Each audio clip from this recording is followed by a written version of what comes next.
சனாதன தர்மத்தின் ஒரு பகுதி தான் விருந்தோம்பல் என்பது. கோயில்ல விருந்து போட வேண்டும் என்பது உள்ளெல்லாம் போக மாட்டாங்க அவங்க.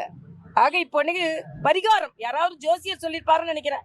தம்பி சனாதனத்தை பத்திலாம் ரொம்ப மோசமா பேசிட்டீங்க, இல்ல கோயிலுக்கு வெளியே நடக்கின்ற.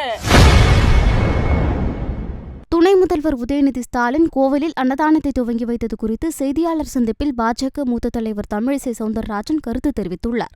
ஆனா இன்றைய காலகட்டத்தில் எல்லாத்தையும் அவர்கள் அச்சுறுத்தி கொண்டிருப்பது டாஸ்மாக் ஊழல்.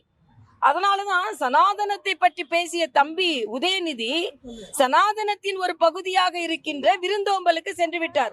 பார்த்தசாரதி கோயிலுக்கு பக்கத்துல போய் சனாதன தர்மத்தின் ஒரு பகுதி தான் விருந்தோம்பல் என்பது, கோயில்ல விருந்து போட வேண்டும் என்பது உள்ளெல்லாம் போக மாட்டாங்க அவங்க. ஆக இப்போ பரிகாரம் யாராவது ஜோசியர் சொல்லியிருப்பாருன்னு நினைக்கிறேன். தம்பி சனாதனத்தை பத்திலாம் ரொம்ப மோசமா பேசிட்டீங்க, இல்ல கோயிலுக்கு வெளியே நடக்கின்ற அன்னதானத்தை தொடங்கி விட்டீங்கன்னா அந்த பரிகாரம் இருக்கும் அப்படின்னு சொல்லியிருப்பாங்க. நீங்கள் வருவது மகிழ்ச்சி, கோயிலுக்கு அருகில் வருவது மகிழ்ச்சி, கோயிலுக்கு உள்ளேயும் சென்று நீங்கள் தரிசிக்க வேண்டும் என்பது எனது கருத்து. இன்றைய காலகட்டத்தில் தமிழகத்தில் எல்லாமே தோல்வி அடைந்து கொண்டு வருகிறது. ஆனால் முதல்வர் அதை கவனிக்கதாக இல்லை. இன்னைக்கு எல்லா அமைச்சர்கள், பல அமைச்சர்கள் மீது ஊழல் குற்றச்சாட்டு இருக்கிறது. அதனால் இன்றைய காலகட்டம் 2026 நிச்சயமாக ஆட்சி மாற்றம் ஏற்படும் என்பதில் எந்தவித மாற்று கருத்தும் இல்லை.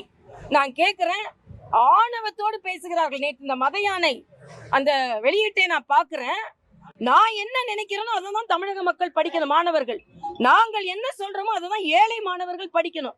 எங்க பிள்ளைங்க எது வேணாலும் படிச்சுட்டு போவாங்க, அதை பத்தி நீங்க கவலைப்படக்கூடாது. அதனால மரியாதைக்குரிய பாரத பிரதமருக்கு நாங்கள் நன்றி உணர்வோடு சொல்கிறேன். இந்த புதிய கல்விக் கொள்கை ஏற்றத்தாழ்வுகளை நீக்குவது, இதை நிச்சயமாக இங்கே கொண்டு வர வேண்டும்.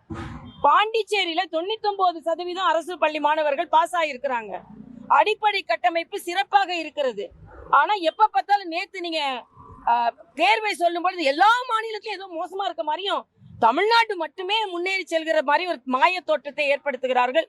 எல்லா விதத்திலும் தமிழகம் தோல்வி அடைந்திருக்கிறது என்பதை நான் இங்கே பதிவு செய்கிறேன். செய்திகளை உள்ளது உள்ளபடி தெரிந்து கொள்ள ரெஃப்ளெக்ட் நியூஸை சப்ஸ்கிரைப் பண்ணுங்க.